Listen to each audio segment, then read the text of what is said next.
ভর সন্ধ্যায় নিজের বাড়িতে খুন হলেন এক গৃহবধূ। ঘটনাটি ঘটেছে দুবরাজপুর শহরের ৮ নম্বর ওয়ার্ডে। মৃতার নাম চায়না মণ্ডল গড়াই, বয়স ৩৫। পুলিশ ও স্থানীয় সূত্রে জানা গিয়েছে, চায়নার স্বামী গৌতম গড়াই স্থানীয় একটি গ্যারেজে কাজ করতেন। সেই সময় বাড়িতে একাই ছিলেন চায়না। স্বামীর দাবি, কাজ সেরে বাড়ি ফিরে তিনি দেখেন বিছানার ওপর রক্তাক্ত অবস্থায় পড়ে রয়েছে স্ত্রী। চোখে ও গলায় ধারালো অস্ত্রের কোপের চিহ্ন ছিল বলে জানা গিয়েছে। দ্রুত তাকে দুবরাজপুর গ্রামীণ হাসপাতালে নিয়ে যাওয়া হয়। চিকিৎসকরা তাকে মৃত বলে ঘোষণা করে। খবর দেওয়া হয় পুলিশকে।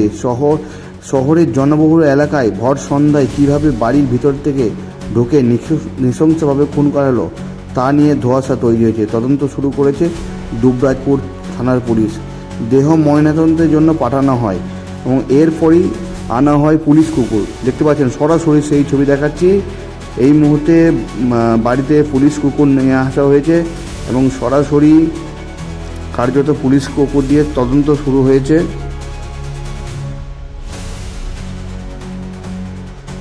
বিভিন্ন জায়গাতে এই মুহূর্তে কার্যত পুলিশ তল্লাশি শুরু করেছে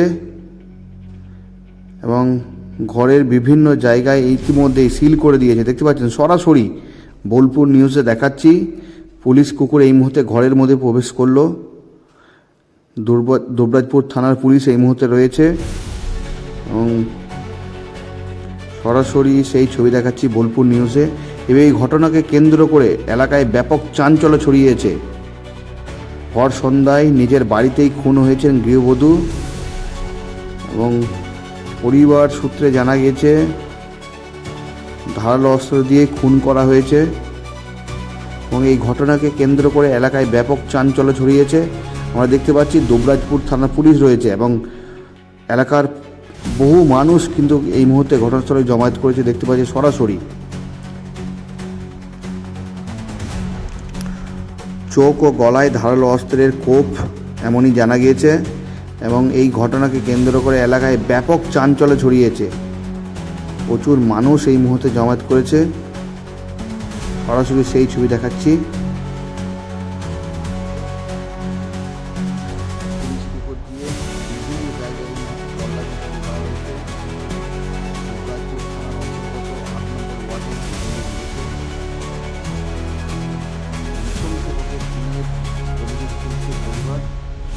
ঘটনাকে কেন্দ্র করে ব্যাপক চাঞ্চল্য ছড়িয়েছে। বুঝতে পারছেন এই মুহূর্তে পুলিশ কিন্তু বিভিন্ন জায়গাতে কিন্তু তল্লাশি শুরু করেছে। সরাসরি সেই ছবি দেখাচ্ছি বোলপুর নিউজে।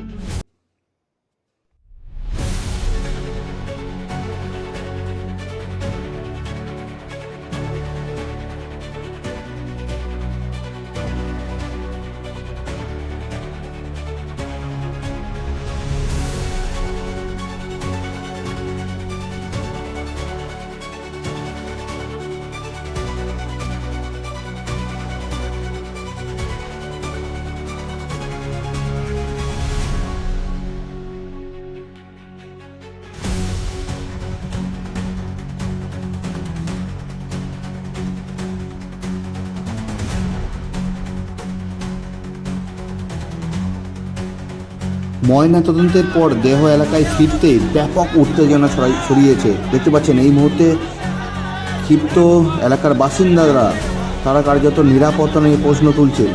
সরাসরি সেই ছবি দেখতে পাচ্ছেন।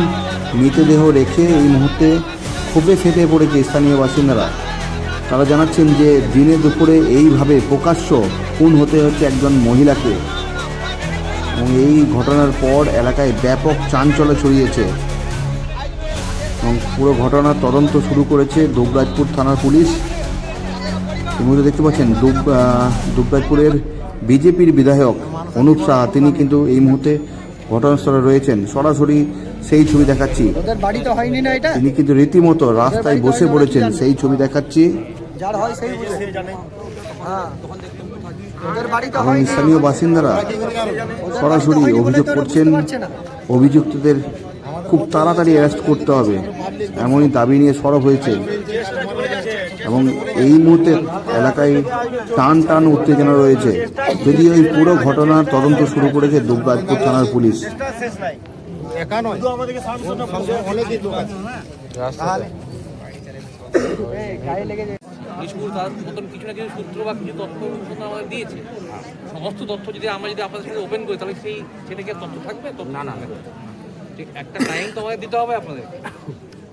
এবার সেটা আপনারা বলছেন যে 3 দিন, আমি তো আপনাকে বলবো 3 দিন কেন, আমি যদি কালকে পারি কালকেই আপনাদের আসামে ধরে দেবো। কিন্তু ধরে রাখুন একটা বলছে তো দেখেছেন যখন শোনা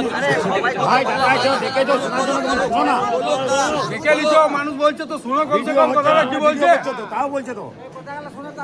এবার আমরা হয়েছিল বলতে ধরুন আমরা কি, আমাদের তো কোনো শত্রু নেই। আর আমরা আপনার গ্যারেজে কাজ করি, আমরা কেউ 7টায় ঢুকি, কেউ 8:30টায় ঢুকে। এবারে আমাদের পাড়াতে একটা অ্যাক্সিডেন্ট হয়ে গেছে, নিয়ে ওনার বর, আমার ভাই এবং ভাইয়ের ছেলে ওই দুর্গা মন্দিরে চলে যায়। সেই ফাঁকে আপনার দুষ্কৃতীরা এসে ছিনতাই করে এবং মার্ডার করে চলে যায়। না গণায়, মন্ডল গণায়। কত বয়স? বয়স 45। বলছি ভোর সন্ধ্যায় একটা এরকম নৃশংস হত্যা, কি বলবেন, কতটা আতঙ্কিত? অবিলম্বে যেন দোষীরা শাস্তি পায়, এটাই আমি প্রশাসনের কাছে অনুরোধ করব। কোথায় বাড়ি ছিল ওনার? বাড়ি আপনার দুবরাজপুর 8 নম্বর ওয়ার্ড। আপনার কে হয়? আমার ভাইয়ের বউ। কি নাম আপনার? আমার নাম উত্তম গড়াই। দুবরাজপুরে বাড়ি? ওই একসঙ্গেই পাশাপাশি 3 ভাই থাকে। अभी तक पुलिस ने कुछ नहीं किया है, आज तक कुछ नहीं किया है, इसीलिए जनता ने बॉडी को रखते हुए अभी तक प्रोटेस्ट किया। पुलिस ने आश्वस्त नहीं कर पा रहा था। 3 दिन टाइम लिया है, 72 आवर्स टाइम लिया है, और जिन्होंने इस घटना को अंजाम दिया है उसको अरेस्ट करेगा ऐसा बताया है परिवार के लोग। हम चाहेंगे उच्च स्तरीय तदंत आगे होगा, अगर चाहेंगे तो हम चाहेंगे आगे क्या होगा, बोलने से दाबी आ जाएगा, इस केस को सॉल्व कर देगा। तो आगे गुजरातपुर विधानसभा आपने तो बांग्ला